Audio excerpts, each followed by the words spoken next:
शुद्धा निष्कामधर्मैः प्रवरगुरुगिरा तत्स्वरूपं परं ते शुद्धं देहेन्द्रियादि व्यपगदमखिल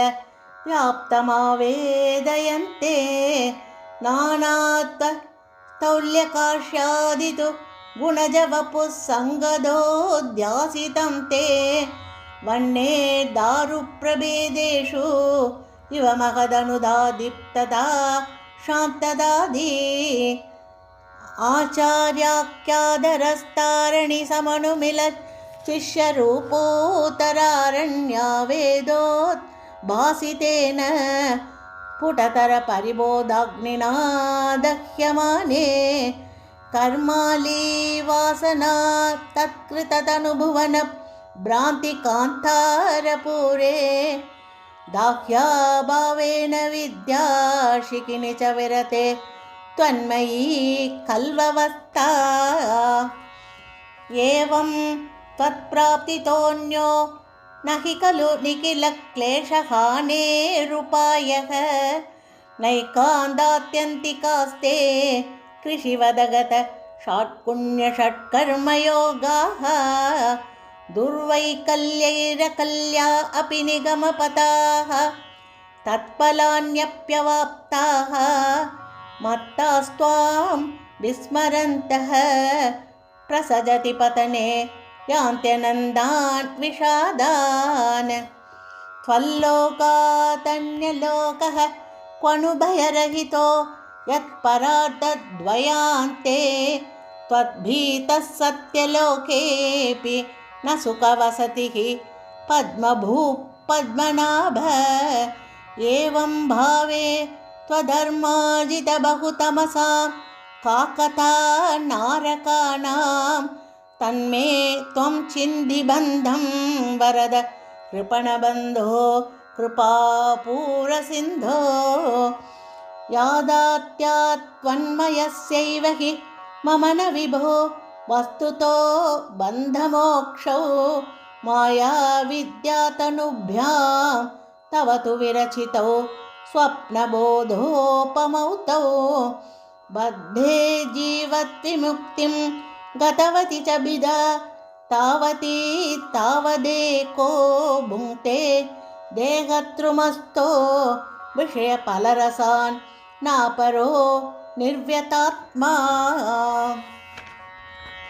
जीवन्मुक्तत्वमेवं विदमिति वचसा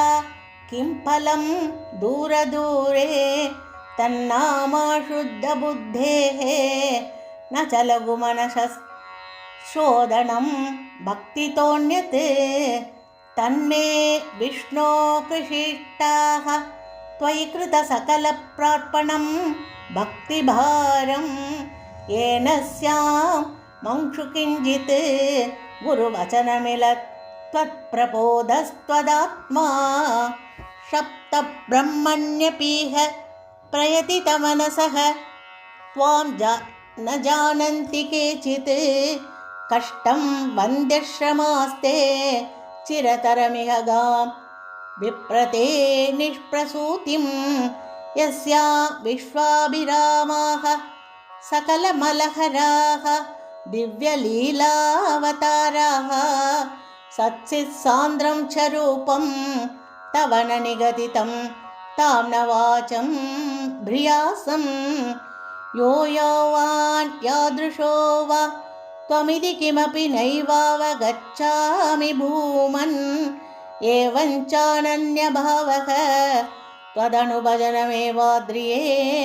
चैद्यवैरिन् त्वल्लिङ्गानां त्वदङ्घ्रिप्रियजनसदसां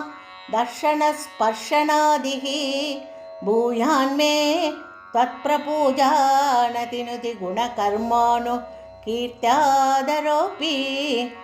यत्यल्लप्येद तत्तत्तव समुपहृतं देवदासोऽस्मि देहं त्वद्गेहोन्मार्जनाद्यं भवतु मम मुहुः कर्मनिर्मायमेव सूर्याग्निब्राह्मणाद्मादिषु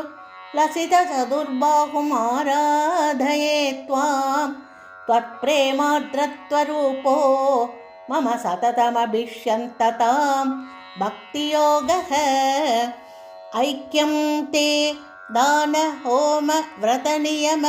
तपःसाङ्ख्ययोगैर्दुरापं त्वत्सङ्गेनैव गोप्यः किल सुकृतितमाः प्रापुरानन्दसान्द्रं भक्तेष्वन्येषु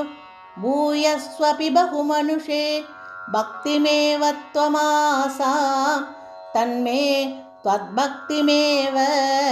दृढय हरगदान् कृष्णवातालयेश सर्वत्र गोविन्दनाम संकीर्तनं गोविन्द गोविन्द।